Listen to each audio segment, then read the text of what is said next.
This is an age of disruption, of profound revolutionary change.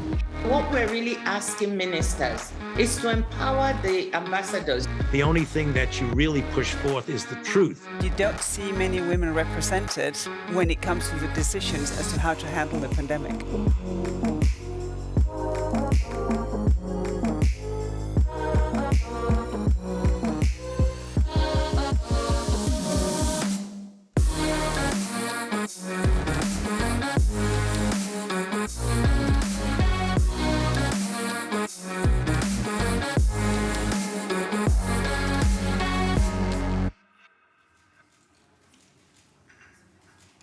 Good morning, everyone, and welcome back to the next session of our Competitive Europe Summit, in which we discuss, slightly provocative as we are, Politico, the question, is trade still a thing? I'm very excited to discuss this question with these guests on stage.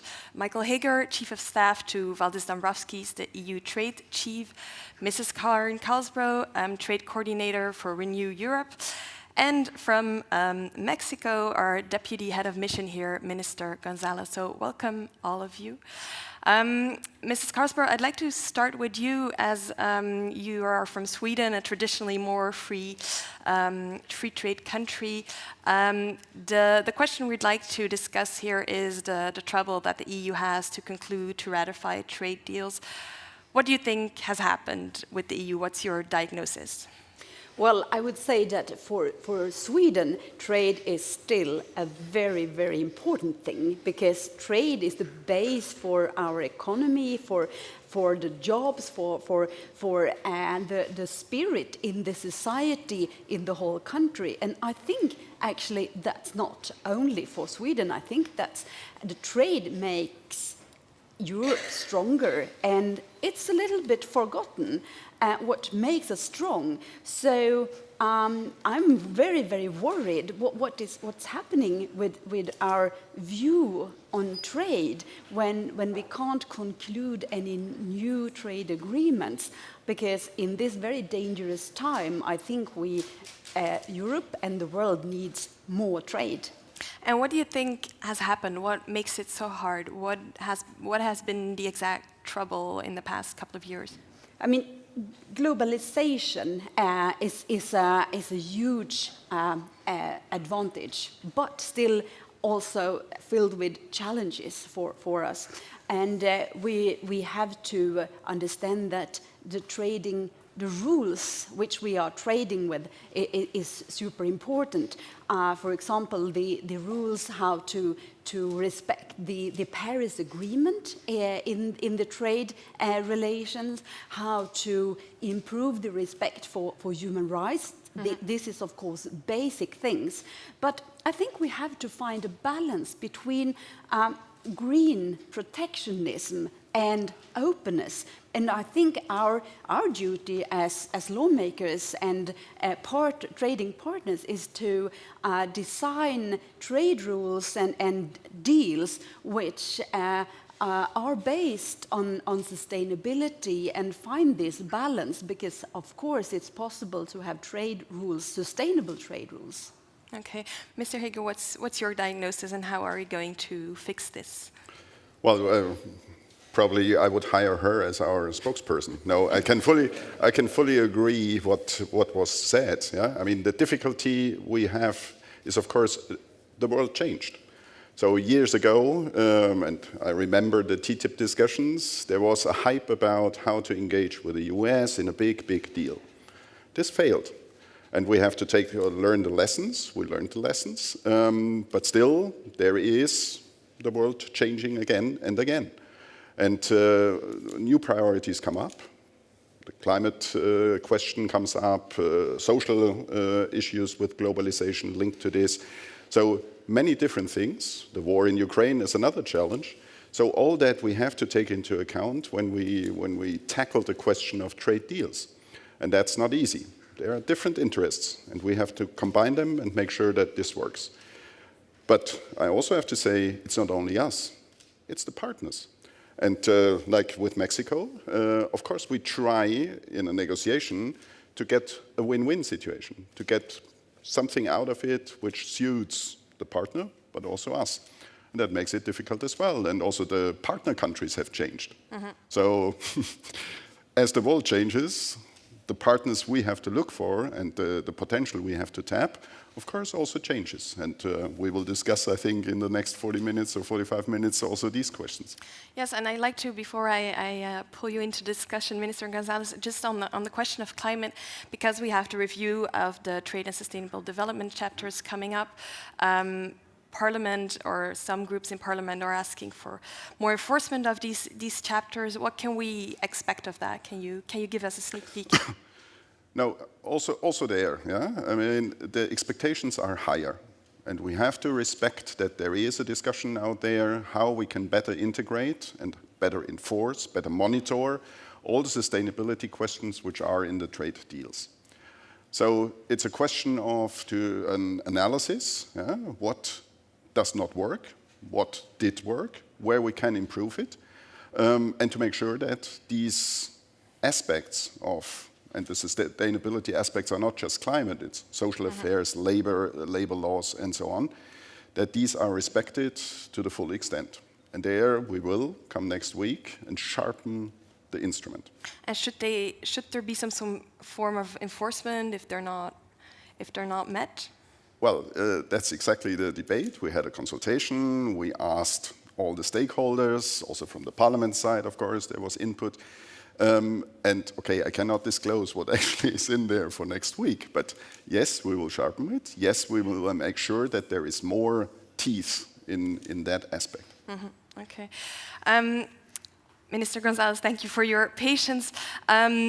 Mexico is one of the examples in which it has been hard to make sure that the trade deal gets over the line. Just for the people that don't know this particular trade deal, it was wrapped up in 2018, finalized in 2020, and there is now discussion whether or not to split up the agreement in order to get it ratified at the EU side.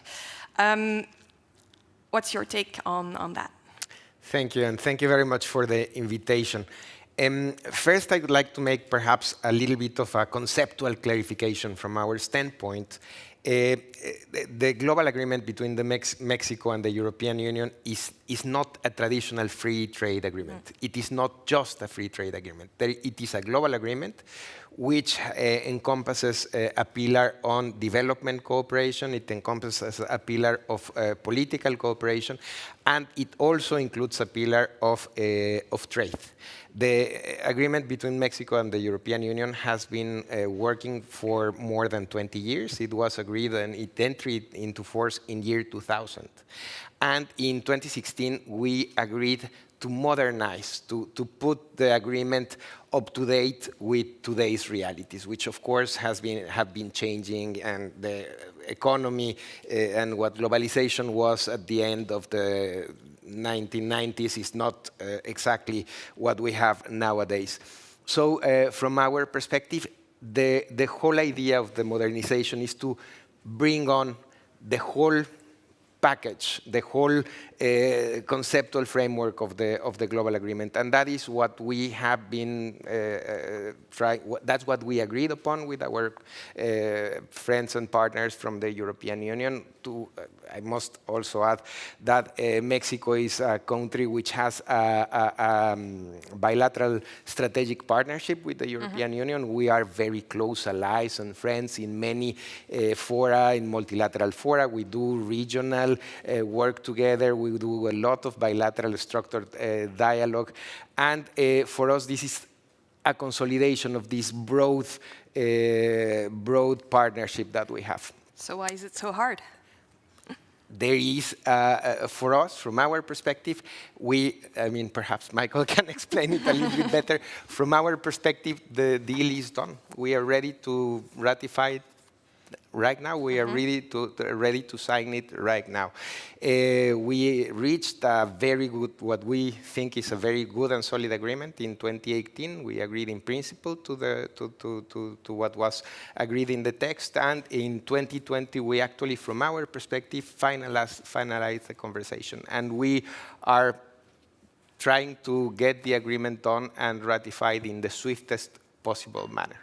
But you have made clear that if the EU proposes to split it, that is not an option. Our our perspective is that the splitting of the text is not helpful. From the taking into account the Mexican internal processes, it would entail a revision of the text that might entail reopening at least parts of the text. Okay. So from our perspective, what we need to do is to go ahead and ratify what we agreed upon. We have absolutely no problems with that, and that's what we've been inviting our friends from the European Union to agree with us to do, and to go ahead and ratify it in the swiftest possible manner. And I must add that we've been speaking with many actors around the European Union, and we haven't heard anybody that would be against the modernization of an old agreement, basically. Yeah, okay. Maybe just let me clarify for those who don't know the exact ratification processes of all the EU trade deals, that splitting would mean that, or if you put it as a whole, that all national capitals would have to ratify it, which is something the Commission wants to avoid, I think. No, we're not trying to avoid anything. Of course, the ratification process is a ratification process. Now, the question is, and I mentioned before, the world has changed. So has the European Court of Justice. And they made clear that the Singapore case, as the example, splitting is an option, not a must, but an option, to reflect as well the institutional setup and the competencies the EU has. It's the unique competence for the European Commission to negotiate trade deals. And that's why it should then also be, for the trade part, the ratification done on the European level, involving the European Parliament, involving the Council. Not to hide, we have also had our experiences. And the trade agreements we have, which are in the process of ratification, and I take the example of our Canadian friends, where the trade deal is fantastic, as it is with Mexico. Yeah, of course, we fully stand behind. Mexico is a wonderful and a reliable partner, so we want this. There's no question about this. But as we have seen in the process for Canada, it is very painful, very difficult, and there is no guarantee. There's provisional application, but if one national parliament, for whatever reason, says, I stop this, the whole thing derails.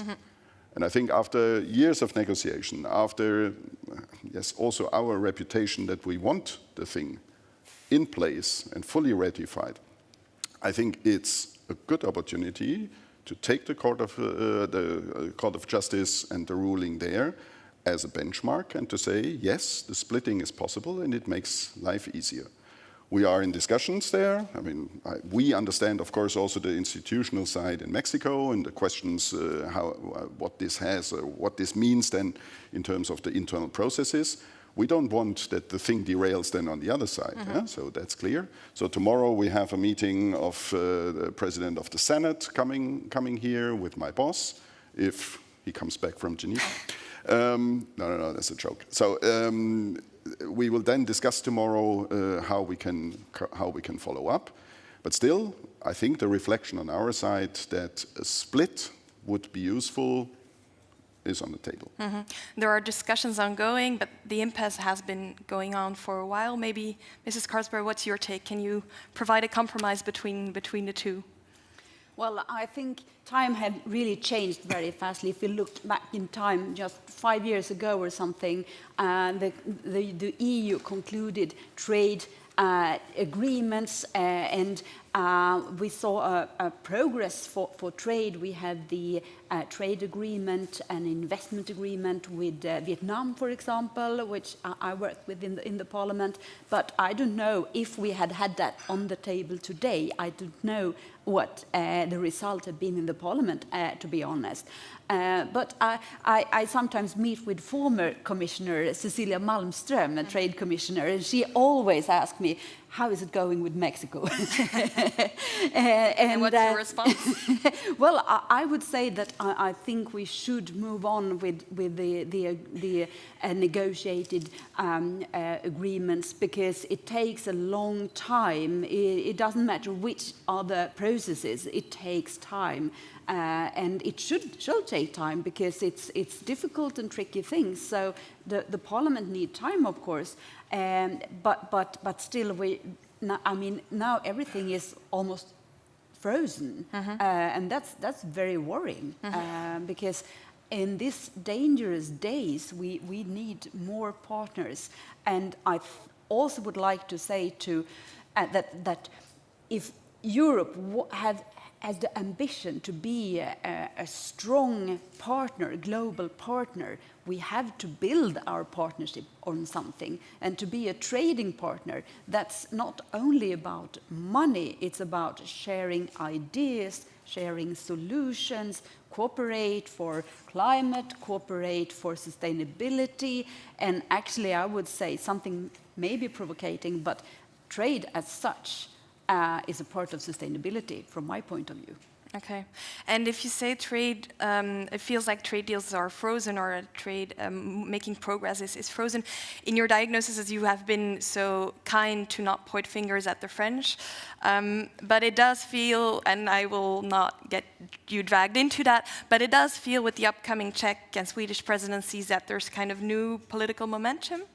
Well, I hope for that. I hope my home country will have the trade very high on the agenda together with partners. But we know for it, and it has different reasons why this fridge has why so many processes has been put in the fridge or in the ice box. The French presidency is one, but we can also see in different member states changes in the views.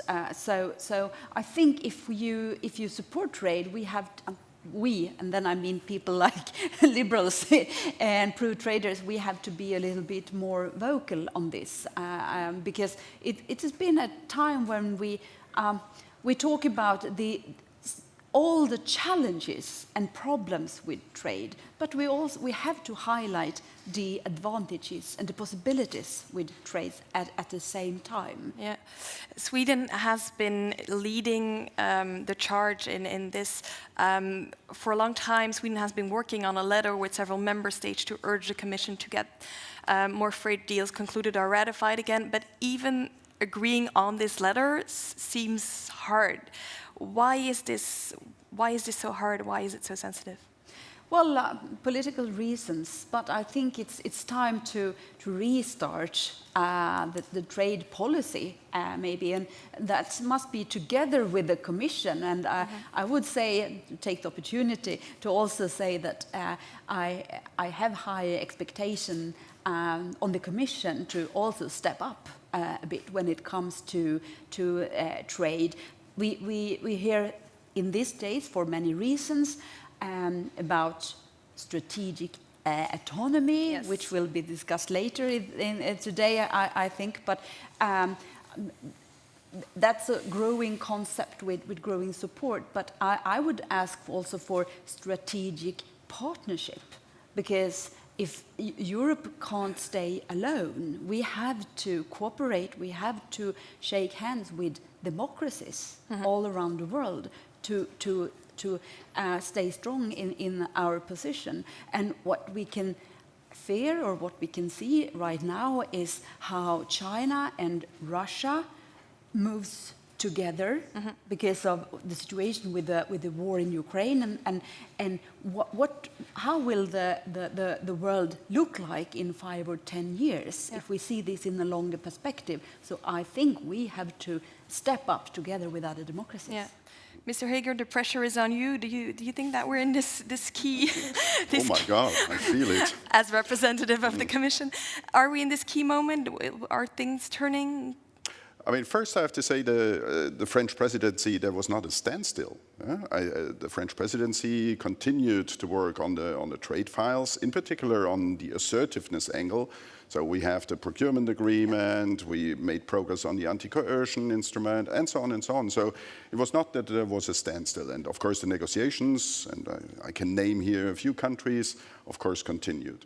So now it's time to step this up, and I fully agree that with the geopolitical changes, we have to look for friends, we have to look for partners outside, and we have to see, I mean, the supply chains is one question, raw materials is one question, trade deals help there. Yep. So we need to exploit this, and I think we have quite some candidates out there. So negotiations are ongoing with a lot of countries. Now India is another element, refreshed element came in. But I think to take up what you said, it's indeed that the connotation of trade policy needs to get into a more positive spin. And there it's a responsibility not only of the parliamentarians and the Commission, it's member states. I want to see the trade ministers going out and defend trade policy in their country. And it's also business. I mean, I found it striking that during the German election campaign, Germany, a country export Weltmeister, that trade was not an issue. Mm-hmm. So businesses need to go out, but also trade unions. It's in the interest to keep jobs in Europe as well, which are linked to trade. So all that, if we have a coherent approach to that, of course, we can move trade policy ahead. Yeah. It's a nice bridge for the second part of our discussion on the WTO and multilateralism. Before we delve into it, I just wanted to remind everyone that you can submit questions via the Swepcard app so that we can tackle some of those at the end of the discussion. For those who don't know, the WTO Ministerial Conference is doing overtime. We have sleep-deprived colleagues there, and I think so do you guys. So I really want to take advantage to also discuss that, and maybe to start with you, because it's always good to have an outside look of outside of the EU. What do you expect from this ministerial conference, and what does it say about the state of multilateralism that we're in at this point? Well, as it has been mentioned several times, the world has been changing in the last years. We need to adapt. We need to set up an international framework that actually makes that trade is what it's supposed to be, an engine for sustainable development, that it goes along with the sustainable development goals, that it is a tool for social equality and inclusion and social development. And I must, perhaps just to go back a little bit to what was said before, I totally agree with you. We need to work with friends. And we need to find the reliable partners to tackle together the acute challenges that the world today is putting in front of us from a geostrategic perspective, but also tackle issues like climate change, like inflation, and how we actually can go back to these tendencies to set back on globalization and open and open trade that we have been working so many decades on. And that's why we insist that we need to go and swiftly ratify our bilateral agreement. And I am sure that our colleagues our Mexican colleagues are working hand in hand with our European colleagues in order to make this WTO framework advance in the best possible manner. Yes, because I think we all agree on the goals that you described. The question is the WTO still the right place to do that? We have a set of international institutions that actually look for countries to agree up into this direction. We must remember that international organizations are composed of member states, and the agreements are among member states, and the member states need a place to meet and a framework to be able to discuss and to reach agreements. And yes, very much the WTO still fulfills that function. If we didn't have that, where would we find the agreements that we need? Of course, we need to make it more perfect and to find the agreements, but the responsibility on the agreements is a responsibility of the member states. It is us that need to be able to reach out and to actually be able to advance in what we have been speaking about. Yeah, and one of the key things, of course, of the WTO is that you have to agree with all members in order to get something done, which obviously can be tricky. Is maybe a form of moving forward with more like-minded countries within WTO, could that be a solution, or? I think that in order to be able to include everybody, you need to include everybody. If you begin cutting up pieces and make agreements that only actually involve some part of the membership and not others, if you try to I don't know if the word impose solutions on people that do not think that those solutions actually apply to them in the way that it would actually ensure sustainable development and inclusion in their own countries, then you are not working towards a more inclusive and more effective international framework. So I think that we need to continue advancing towards this perfectioning of the multilateral trade framework. But I think that within the WTO, with its rules and looking to perfect them, that's, I think, the best possible solution. Otherwise, you're going to go to regional arrangements, and that's not. That might be a setback. Okay, that's a very clear no.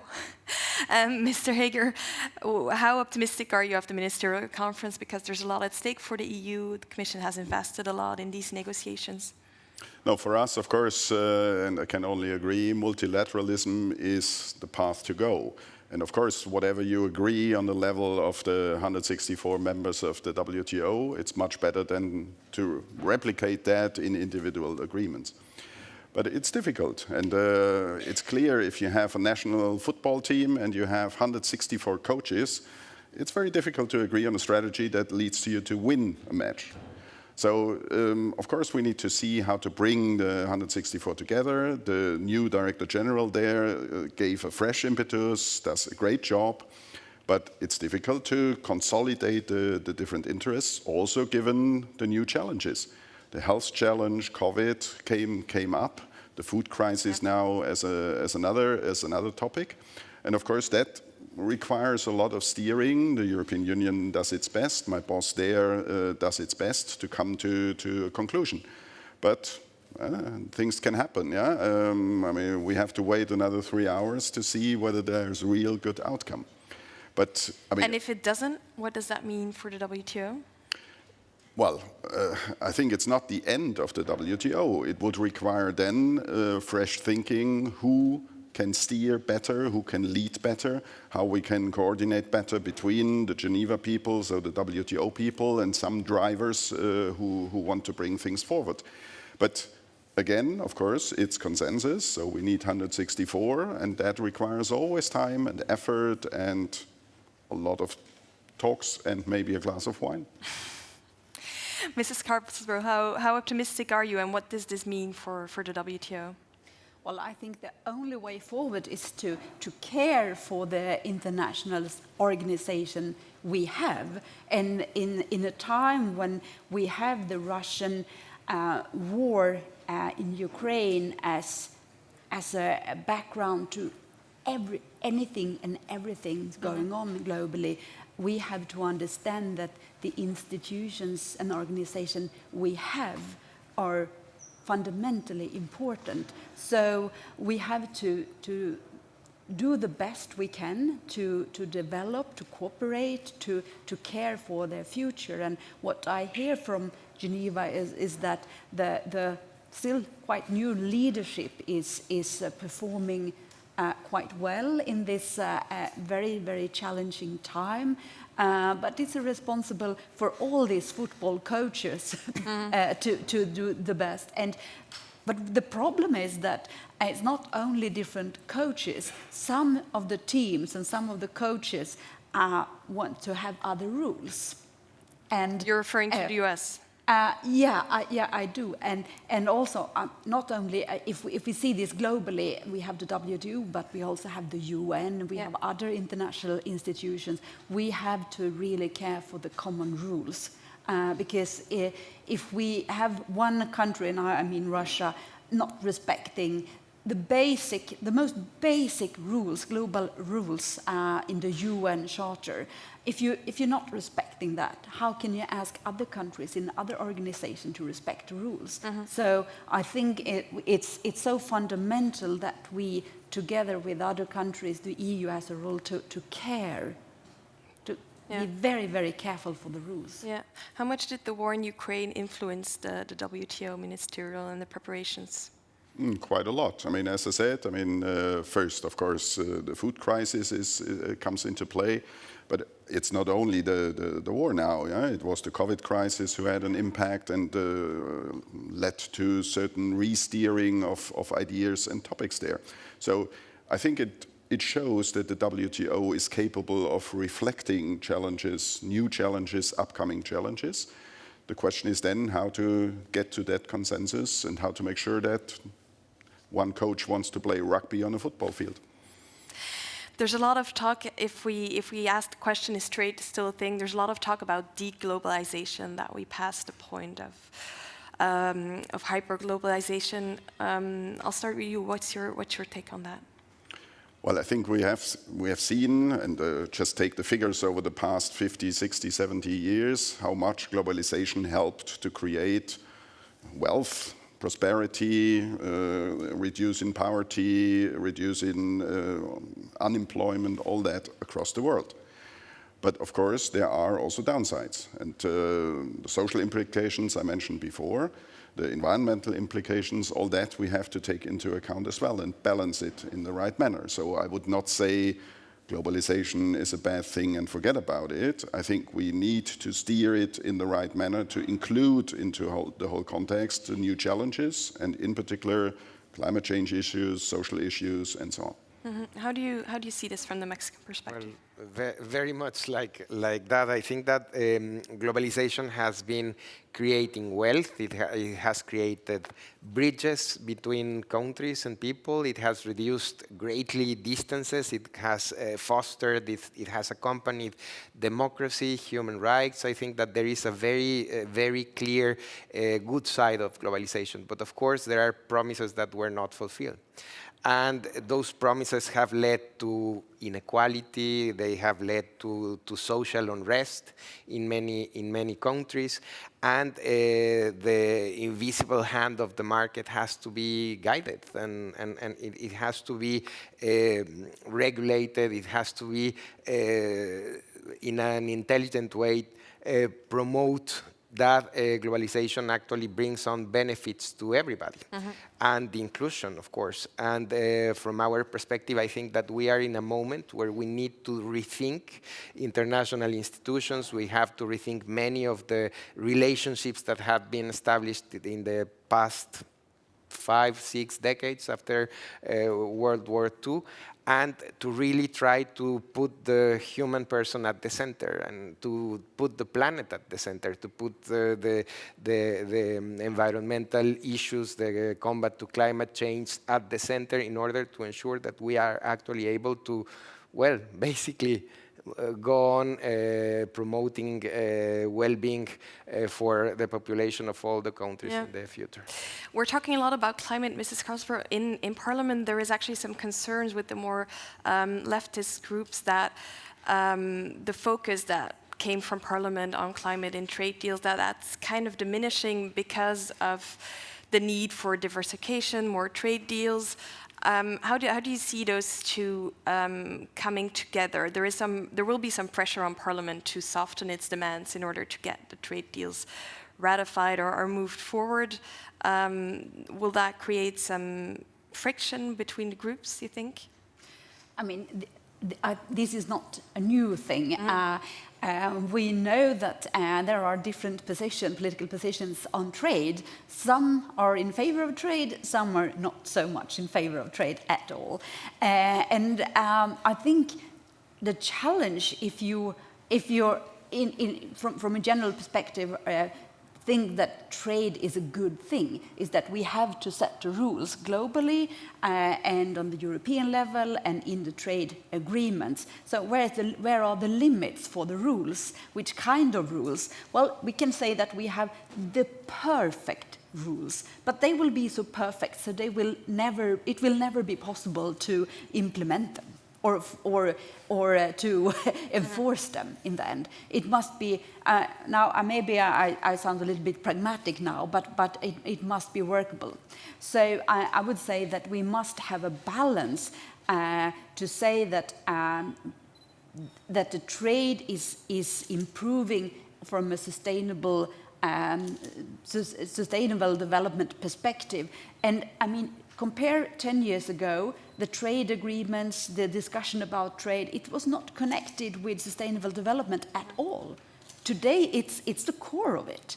And we have all the discussions about the sustainability aspects in the trade agreements, but we should also remember, for example, the legislations we are dealing with, the legislation about or against forced labor, the deforestation, we have the CBAM, which in a way is also really concrete actions connected to trade, to make trade greener, in more respect for human rights, not to forget about the due diligence also, of course. Yep. And so I think so many things that happen, and it's very concrete, actually. Yeah, I just wanted to pick in on the carbon border tax, also because you're the key person for that in the Trade Committee.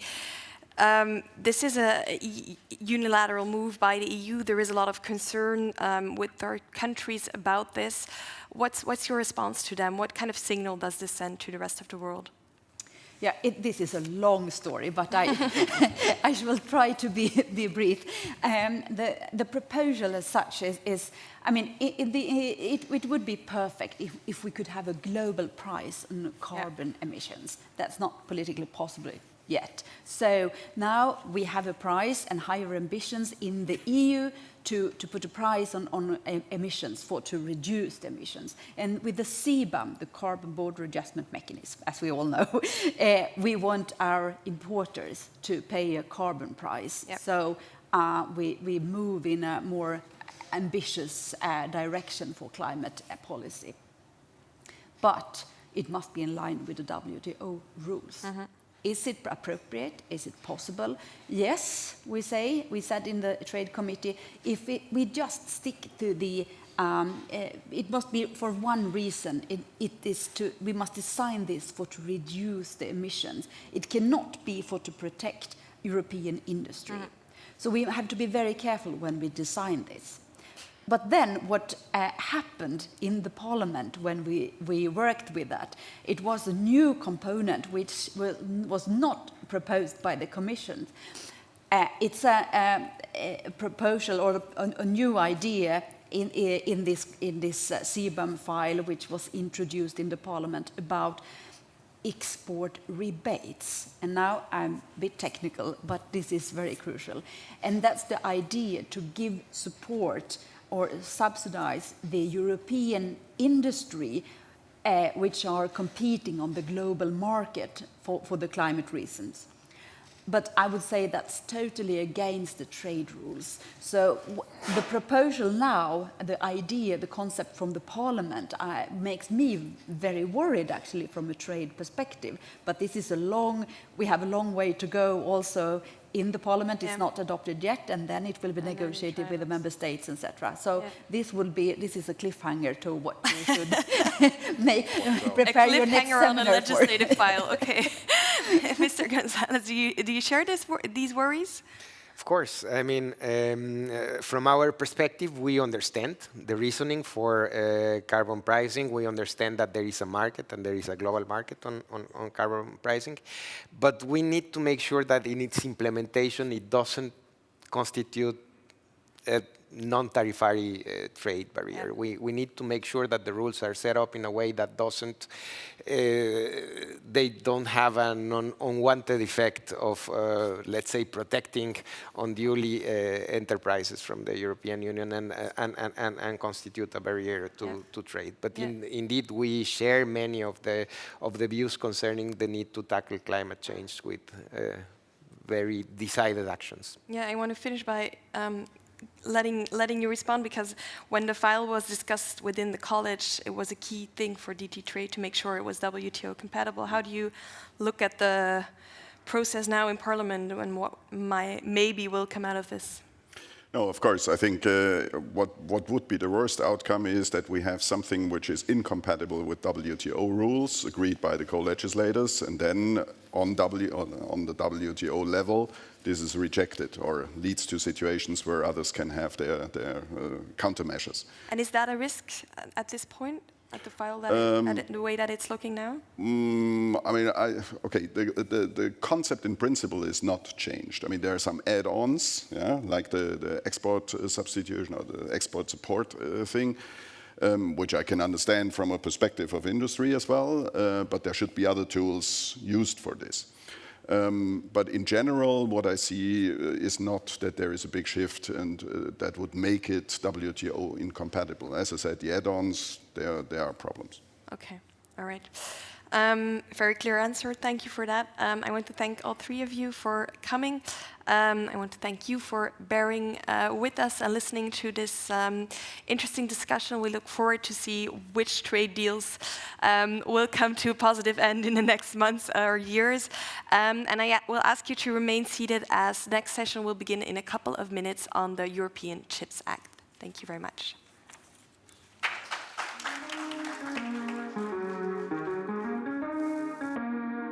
This is an age of disruption, of profound revolutionary change.